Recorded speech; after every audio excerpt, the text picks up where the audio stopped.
I've literally run across here for my daughter's first birthday. It was very fun, but she was very cranky at the end of it. So I'm due for a sleep about an hour beforehand. Look, I guess I'm going to be talking a little bit today. Sometimes I do a little bit more general talk about HHT, but I thought given this studies occurred, I'd talk to you specifically about this. This is a research study that actually some of the people in this room have probably, in fact I know, some of them have been involved with, which we've conducted via a master's student, Bridget, just check, oh no, sorry. Oh yeah. So Bridget Gargan a couple of years ago, and we've since expanded it, and we're planning to publish it. So it's in the in review for this journal at the moment. So this is a bit of kind of off the cuff and secret talk that I can't really meant to show you until it's been published. But all the names have been changed. So I thought it might be a bit strange because you may even recognise some of your quotes in here, but hopefully you'll find it a bit interesting. It's a little bit different to lots of the medical-based talks, and what we thought we're really doing here is trying to fill a missing gap in the literature. So I'll talk a little bit more about it. First, to tell you that look, there really is not much psychosocial research into HHT, and what I mean by psychosocial is not based on what's happened medically, what treatment people need, all that sort of stuff, but about how it affects people's lives. And when you want to enact change, what you need is the evidence. You can't just say, well, I have all this, and you know all the anecdotal evidence about this, but you actually need it documented and formally published before you can do anything about it.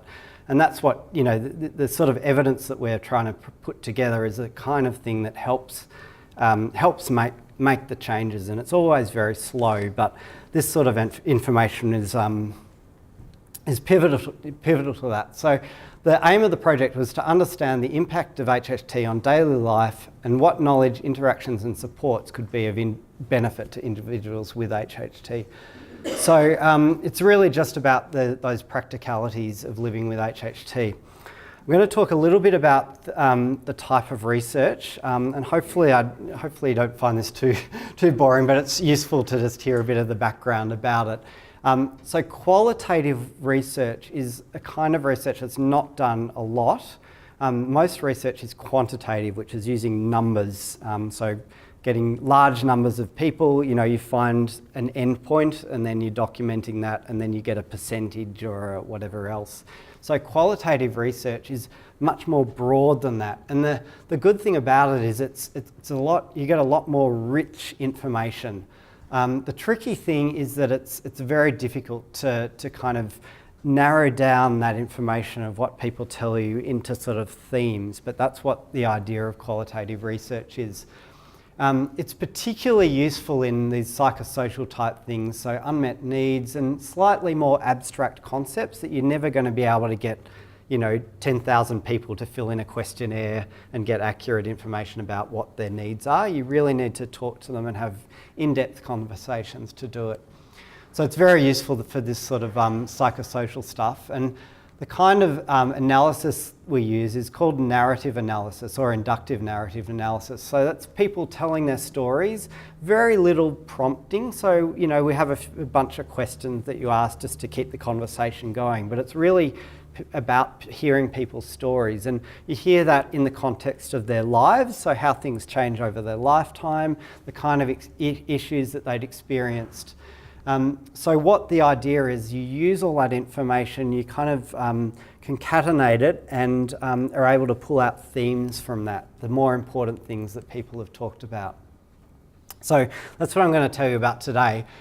I do apologise. I'm usually quite good at doing very visual talks that are quite easy to look at, but this is the most wordy kind of talk I've ever done. I think there's unfortunately a lot of text in it, but I do hope you'll find it quite interesting to hear and see some of the quotes and some of the context about it. So There have only really been 2 previous qualitative studies about HHT, and this is in the whole world. One of these was a 9-participant study. Some of the things they talked about in the study were the anxiety and shock upon diagnosis, trivialisation of epistaxis, and that's particularly previous to people being diagnosed, and lots of things like distress about genetic testing in children. There's a second study that was actually started, it was published a bit earlier, it started a little bit later, but and they talked about sort of similar things: embarrassment, frustration, social impacts, and that sort of thing. So they use very, very in-depth interviews and pull it all together to get these themes. So what we've done is essentially, in fact, it's the largest study ever conducted into HHT psychosocially.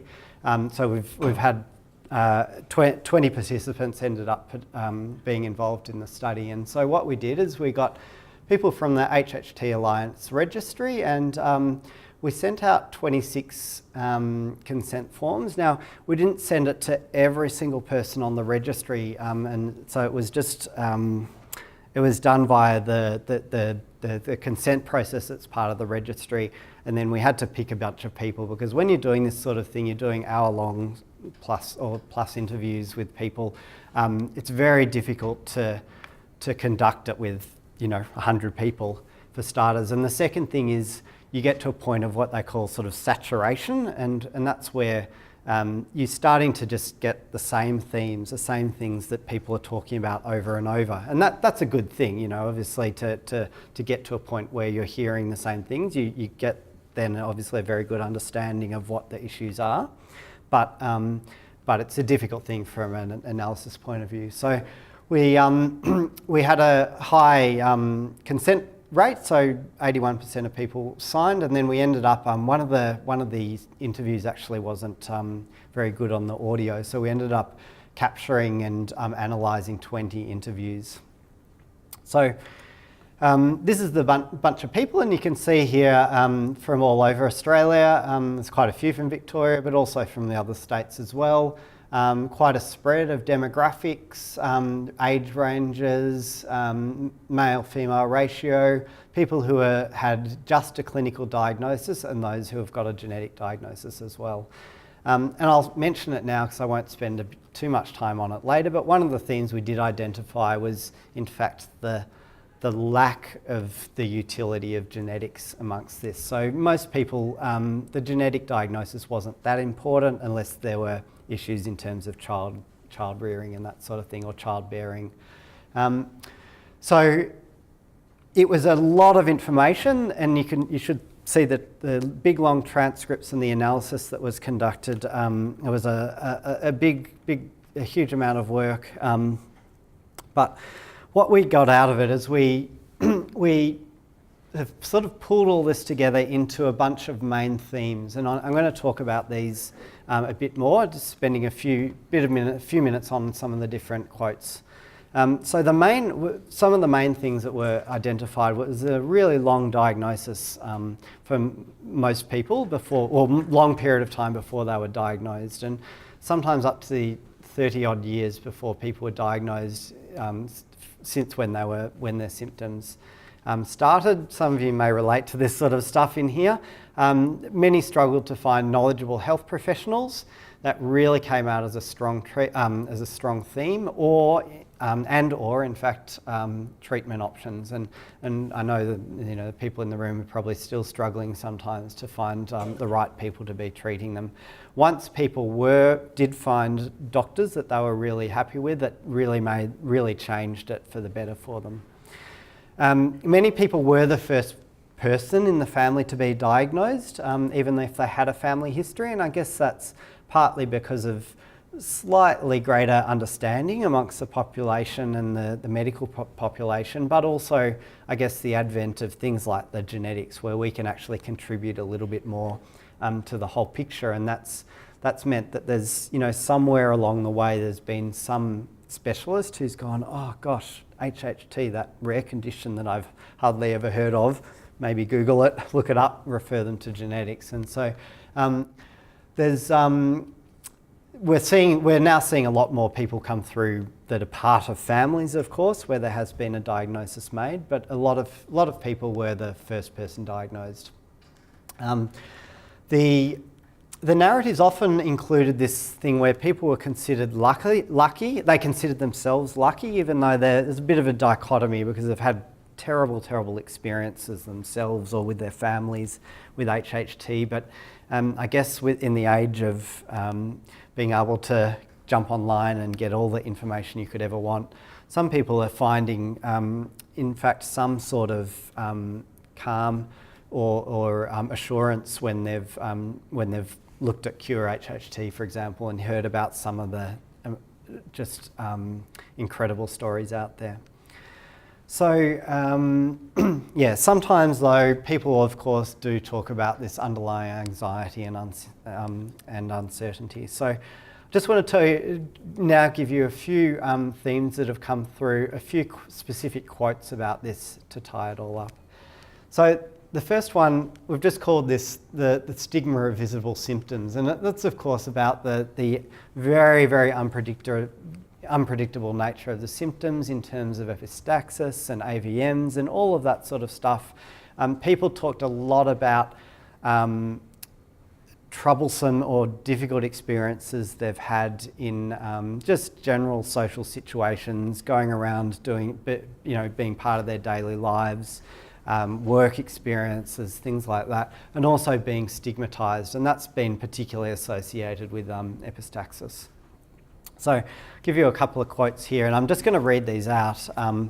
So when there's blood everywhere, it makes it more embarrassing because it makes a hell of a mess. For some reason, blood spatters, David says.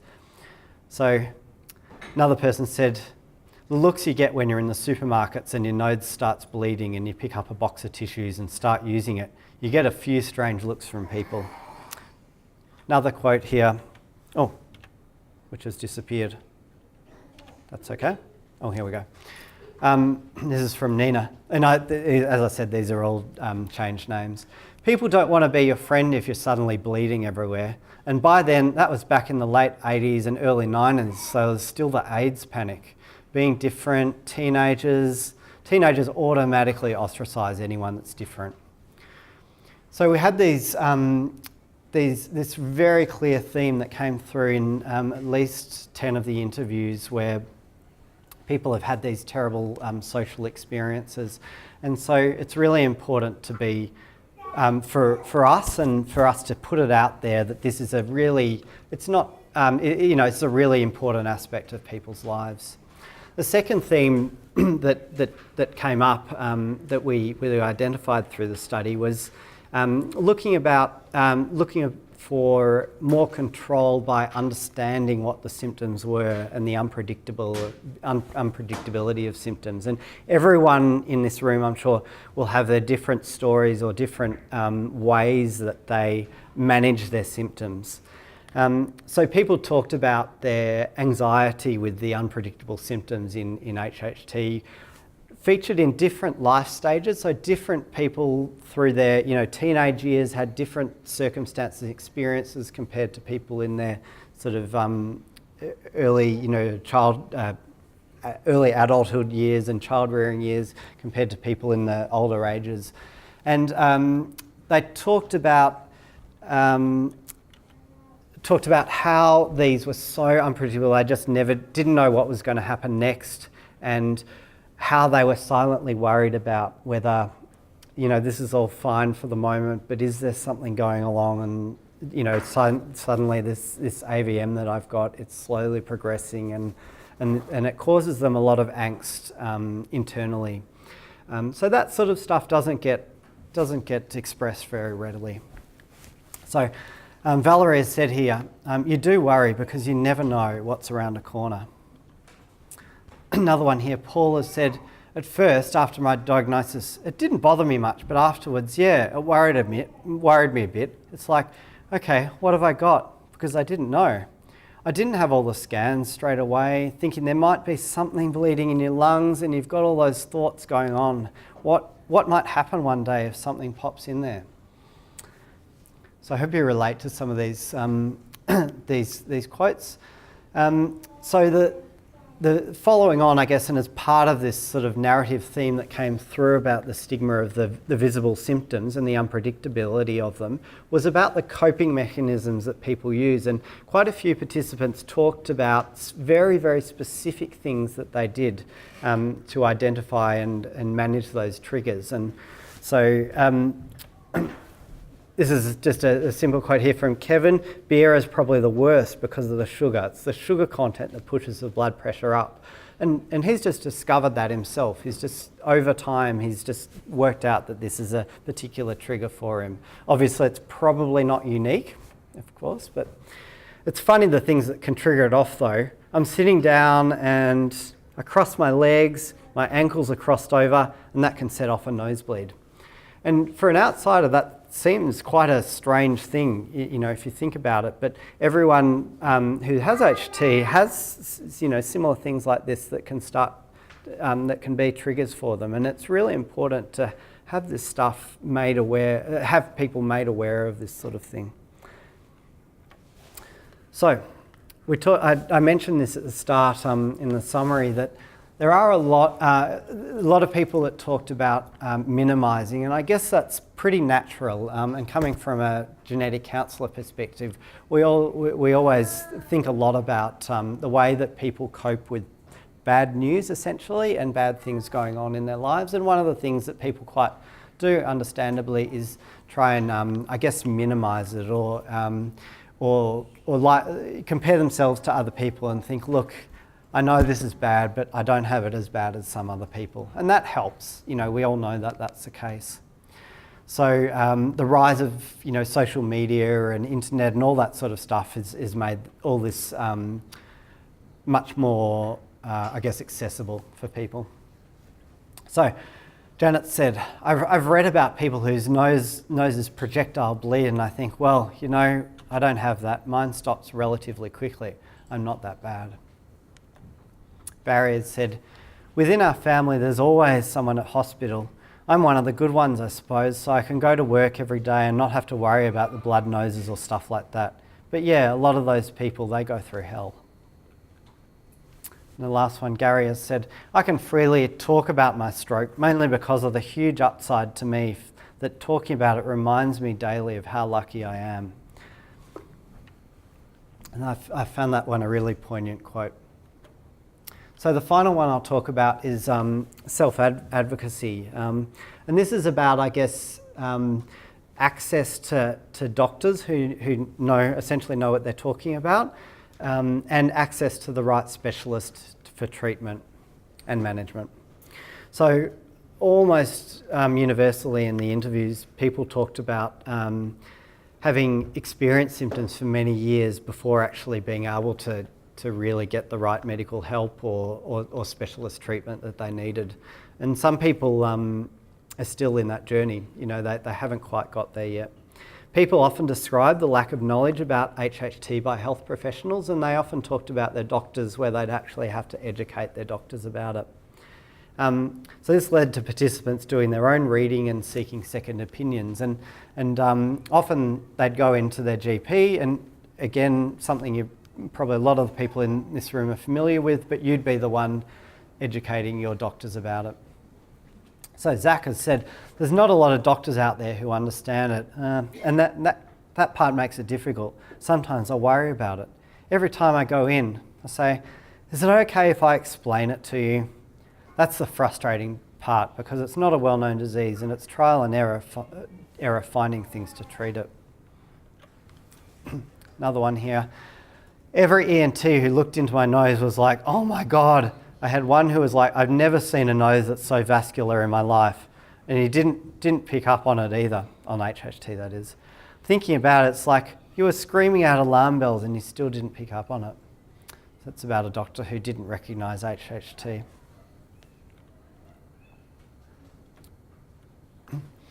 So the last part of this is that people did value, once they developed supportive relationships and the right doctors, they really valued those relationships.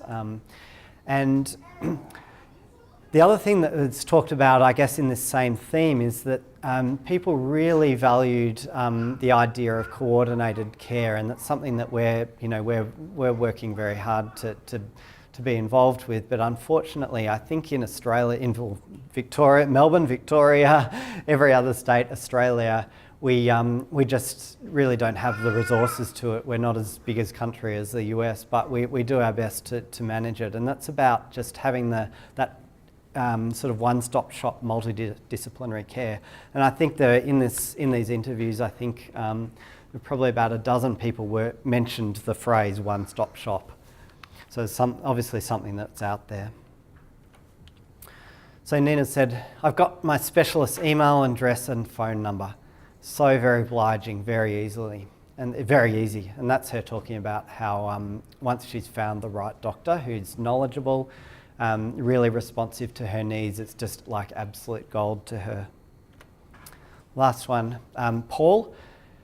I had to get the scans for the head, then I had to get the scans for the lungs, and then the scans for the liver, and then he had to refer me to a lung guy, but it's really not the lung guy's job, so it's an interventional radiologist.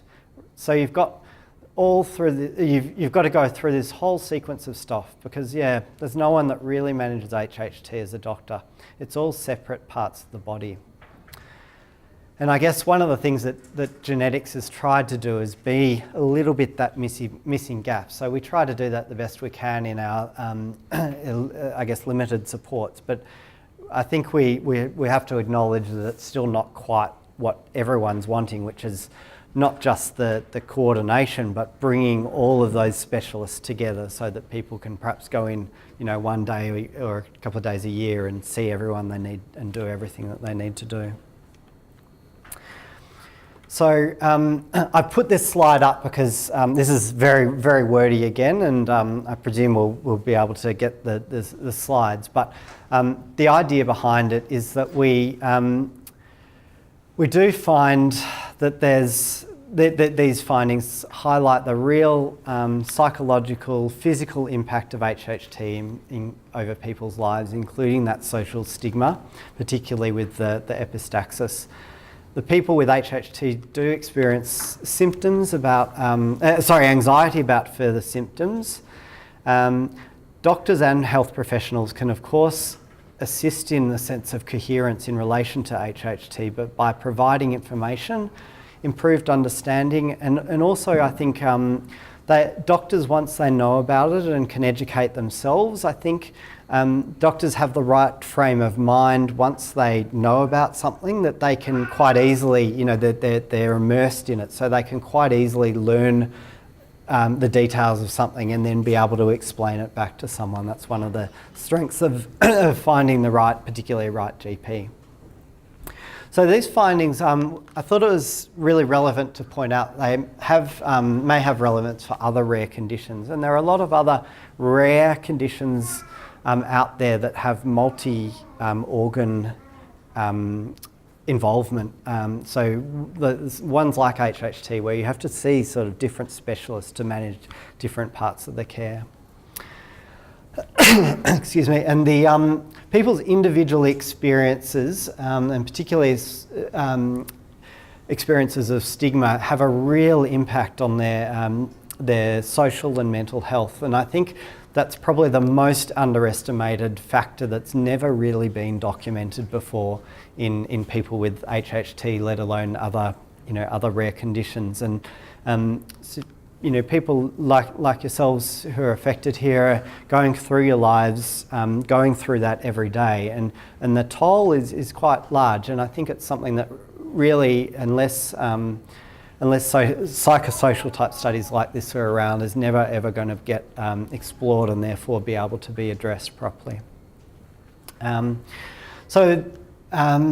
of the implications is, I guess, having case coordinators or case managers, and we talk about in the paper, I guess, in our discussion of the implications and the practicalities for people, is that having a multidisciplinary team to help manage that care is such an important and useful thing. So the genetic teams at Genetic Services are people that can help do that, but would be great if we can have a truly multidisciplinary team as well. And we also, I guess, pointed out the idea that the psychosocial studies, in particularly social interactions and peer support, and all of you guys here, hopefully you've had a few discussions with people that you haven't met before today, and that's a really important thing to help, also to help yourselves, I guess, to feel to feel less burdensome, but also to help cope with the anxiety of it as well. And we also think that the group, like of course Maddie's Soldiers being awareness means everything in terms of getting it out there. The more things are aware, I mean, you can see that from the idea of I think of, because we work in a cancer genetics service, I see where many years ago where breast cancer was, and you can see it now in pink drink bottles and things like that. It's everywhere. Everyone understands it. It's got a lot less social stigma now, and it's because of promotion of awareness.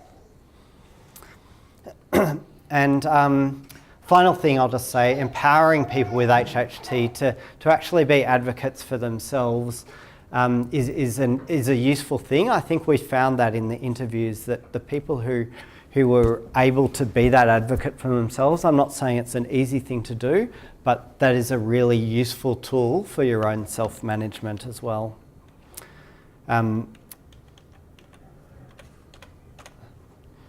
So just say briefly, look, the people who we interviewed, as I said, some of whom may be here today, the group who have consented to the HHT Alliance and in the registry, obviously everyone's quite a motivated group. It may not be representative of everyone who has HHT, but it's a pretty good start, I think. And all this is still in process, so we're working it up. As I said, it's under review for a publication now, and we hope to have that published pretty soon. So just want to finish off thanking all of the HHT team. So this is our clinical team that work together. Particularly like to thank, of course, Maddie's Soldiers for really spearheading everything that goes on to do with HHT in Australia, to be honest. And the HHT Alliance, which is part of a generation from Maddie's Soldiers, and the Genomic Medicine Department. In terms of this particular study itself, I've acknowledged Bridget, who did lots of the interviews as part of her Masters of Genetic Counselling, but also particularly like to acknowledge the other authors of that study, which I put up right at the start. So we've got Adrienne Sexton, who is actually the lead author and has actually written the manuscript, and Jess Taylor as well. So sorry I've harped on a bit. It's been probably a bit of a long day for you, but I hope that little snippet of quotes has been a bit interesting for you. I'm happy to take questions if anyone does have any. So thanks. If I could ask something, because we've heard quite a bit today, especially this morning, about I guess the worst case scenario when it comes to this disease. And I hope that throughout the day we've emphasised that the more severe signs and symptoms are on the rarer side, and the really grievous ones rarer still. But that sort of anxiety that you talked about still remains in terms of what if something really does go horribly, horribly wrong. And what would you sort of say to someone worried about either themselves or even their kids? Look, I think based on what we've learnt from this study, I think the most important thing is really just talking to people about it. That's been the biggest benefit for everyone who's participated in this study. That talk to someone about it. There's so much around now. If it needs to be health professionals because it's a medical thing, then that's something. For your own mental health care, obviously, there may be other aspects as well. But I think just the peer support was the thing that came shining through with this study that is really, really it needs to be I guess, a focus for people with not just HHT, in fact, but all, sort of rare genetic illnesses, because that solidarity in finding like-minded people and people who have been through similar experiences is just like gold, And I hope the group of you who have kind of come together today have sort of learnt something of each other. Hopefully had a bit of a chat at lunchtime and that sort of thing. And I think we talk about quality of life, and I think on the whole, I think that what's come through from this is that people with HHT that were in the study are having a pretty good normal quality of life as well. And I think that's what psychosocial stuff, it's about not just numbers of whose experiences are this and that, but it's actually about the quality of life. And I think people with HHT, of course, are experiencing still a normal quality of life, but I think they've just got some of these extra anxieties, and they're all to be things that are to be taken in context. And I kind of think it's now out of my mind, but about 5 hours ago, the main thing that was causing me a lot of anxiety was setting up for a kid's birthday party, and probably overly anxious about it, running around like a headless chook. But as soon as I got through that, then it was all good. And I think these sort of things, you sort of can take in context the good and bad of your life, and some things are small things and some things are big, and it's about trying to manage those small things, and some of the small things can be quite easily overcome and maintained. Probably the most important take-home message is when it comes to your health, there's no such thing as a stupid question. If you think about a question about your health and you want advice from a health professional, ask the question. There's no such thing as a silly question. Nobody's going to ever think negatively of you for asking a question. If it's worrying enough, or you're worried about your kids, ask the question. Reassure yourself. If there's nothing to worry about, you can move on. If there's something to worry about, you can nip it in the bud. So feel empowered to ask that question. Certainly if you're in Victoria, our duty counsellor fields questions all the time. Sometimes your questions are too hard to answer in one go, but we'll always give it our best shot. We do try through our clinic to coordinate the activity. An actual one-stop shop is quite difficult, particularly when it has to have radiology and other medical specialties involved. But at least having Joe Rimmer at the clinic is a big plus, and having a team of different medical specialists. We're hoping to start a haematologist in our clinic in the next month or two. And so we're building on our small start and trying to make things better. Some people have expressed interest in the wallet packs. So these are, I don't know, some of you who've been to our clinic have probably got them already, and you might be interested in these. They're a little bit about HHT. They don't go into all the details. They're mainly about AVMs, but you put your details on. So if you have to go to the ED, or you're on holiday in Echuca and have to find a doctor who's never heard of HHT, you can hand this over as a kind of 101, so that at least they know something before they start treating you. I think for the rest, I'd like to thank everybody for your attendance. Special thanks to Nick Masters and Sarah Taji, and for their heartfelt stories, and to Michael for his free IT assistance, and to all our speakers, and to Lachlan for giving us 2 years of his life. So thank you all for coming.